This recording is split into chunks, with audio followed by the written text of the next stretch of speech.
નમસ્તે મિત્રો, અમે ફરીવાર તમારી માટે એક નવો વિડીયો લઈને આવી ગયા છીએ। મિત્રો, આપનો પ્રતિસાદ અમને ખૂબ મળ્યો છે, એ બદલ ધન્યવાદ અને આગળ પણ આપતા રહેજો। અમારી ચેનલનું નામ છે જર્ની વિથ જયરાજ, તો ચેનલને સબસ્ક્રાઈબ કરજો અને વિડીયોને લાઈક કરજો અને કોમેન્ટ કરજો। બેલ આઇકન દબાવવાનું નહીં ભૂલતા મિત્રો, એટલે અમારા નવા વિડીયોનું નોટિફિકેશન તમને મળતું રહે। સંત શિરોમણીની ધરતી એટલે ગોહિલવાડ, અને એમાં પણ ચારે દિશામાં માતાજીના બેસણા। તો ચાલો એવા જ એક આદ્યશક્તિ માં ભવાનીના દર્શન કરીએ અને જાણીએ એક અદ્ભુત રહસ્ય। ભાવનગર સ્ટેટના મહુવા ગામથી 5 કિલોમીટરના અંતરે દરિયા કિનારે માં ભવાની વિરાજમાન છે।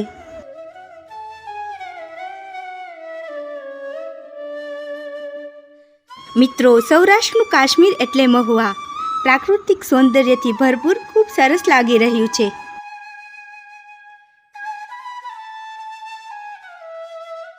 મિત્રો, રસ્તામાં એક તળાવ આવેલું છે, તેમાં ખૂબ સરસ કમળ પણ ખીલેલા દેખાય છે।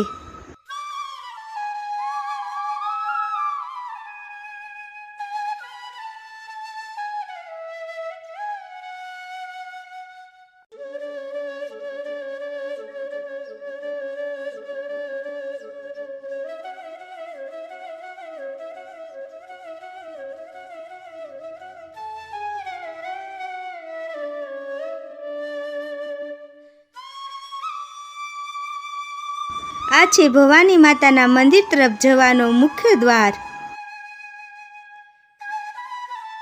મિત્રો, માં ભવાનીના મંદિરમાંથી મનને મુગ્ધ કરે તેવી ઝાલરોનો આહલાદ સંભળાઈ રહ્યો છે।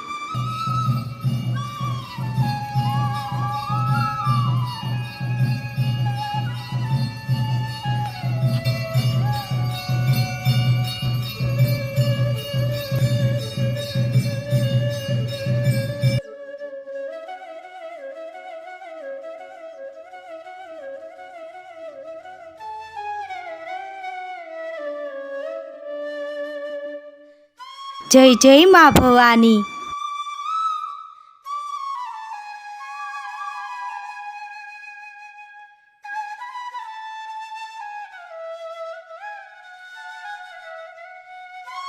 મિત્રો, આપણે હવે માં ભવાનીના મંદિરના પ્રાંગણમાં પહોંચી ગયા છીએ।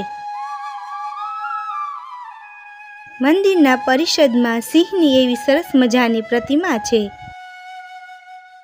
તો ડાબી સાઈડ કાળ ભૈરવ અને જમણી સાઈડ બટુક ભૈરવ બિરાજમાન છે। માં ભવાનીના મંદિરનો ઇતિહાસ 5,500 વર્ષ પહેલાનો છે, એટલે કે યાદવો દ્વારકા આવ્યા તે પહેલાનો। આ ભવાની મંદિરનો મુખ્ય પ્રવેશ દ્વાર છે। આજનું કતપર ગામ તે સમયમાં કુંદનપુર નગર હોવાનો પુરાણોમાં ઉલ્લેખ જોવા મળે છે। કહેવાય છે કે દેવી રૂકમણીજીના પિતા રાજા ભીષ્મ કુંદનપુરના રાજા હતા। કહેવાય છે કે દેવી રૂકમણી શ્રી કૃષ્ણને પતિના રૂપે મેળવવા માટે માં ભવાનીની આરાધના કરતા, અને એમ પણ કહેવાય છે કે શ્રી કૃષ્ણ દેવી રૂકમણીને લેવા માટે માં ભવાનીના મંદિરે પધારેલા। મિત્રો, અહીં એક દિવાલ પર માં ભવાનીના જૂના મંદિરનો ફોટો પણ લગાવેલો છે।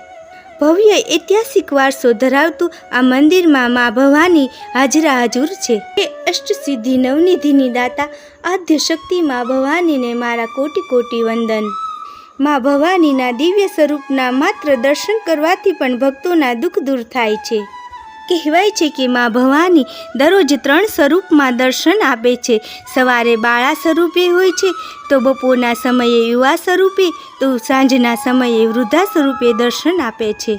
પ્રકૃતિના સાનિધ્યમાં બિરાજમાન માં ભવાનીના દર્શન કરવા અહીં દૂર દૂરથી યાત્રિકો પધારે છે।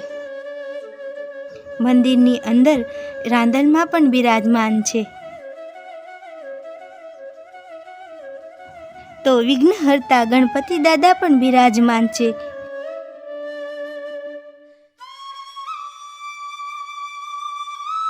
માં ભવાનીનું વાહન એવી આહલાદ સિંહની પ્રતિમા છે। તો સાથે પ્રાચીન શિવલિંગ છે, અને બાજુમાં જ સંકટમોચન હનુમાનજી દાદા પણ બિરાજમાન છે। ચૈત્ર મહિનામાં અને નવરાત્રિમાં અહીં ભક્તોની ખૂબ ભીડ જોવા મળે છે। ભક્તોની મનોકામના પૂર્ણ થતાં અહીં માતાને સતર ચડાવવામાં આવે છે.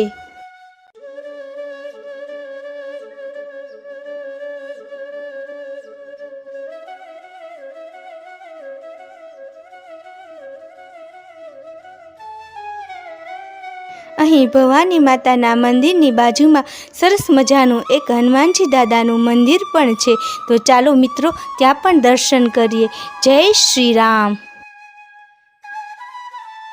અમારો આ વિડીયો તમને પસંદ આવ્યો હોય તો મિત્રો સબસ્ક્રાઈબ કરવાનું ભૂલતા નહીં અને બેલ આઇકન દબાવવાનું પણ નહીં ભૂલતા, એટલે અમારા નવા વિડીયોનું નોટિફિકેશન તમને મળતું રહે.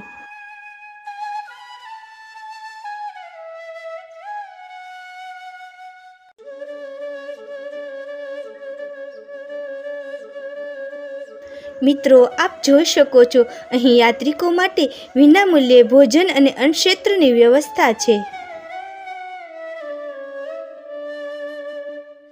મિત્રો આપ જોઈ શકો છો અહીં ભોજનાલયમાં સ્વયંસેવક બહેનો અને ભાઈઓ સેવાઓ આપી રહ્યા છે.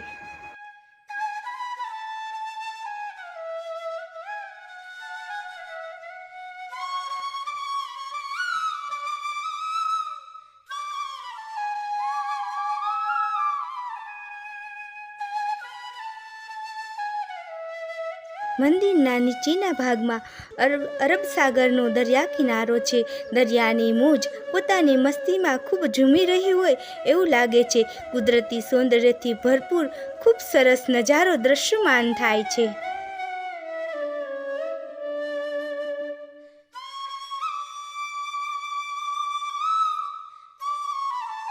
મિત્રો તો ચાલો હવે આપણે દરિયા કિનારે જઈએ.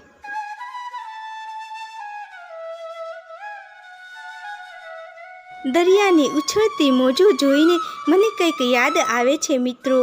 कुछ पल होते हैं कुछ पल के लिए जिसे जिले हम उम्र भर के लिए. ये वक्त तो रेत की तरह फिसल जाएगा, रह जाएगी बस यादें उम्र भर के लिए.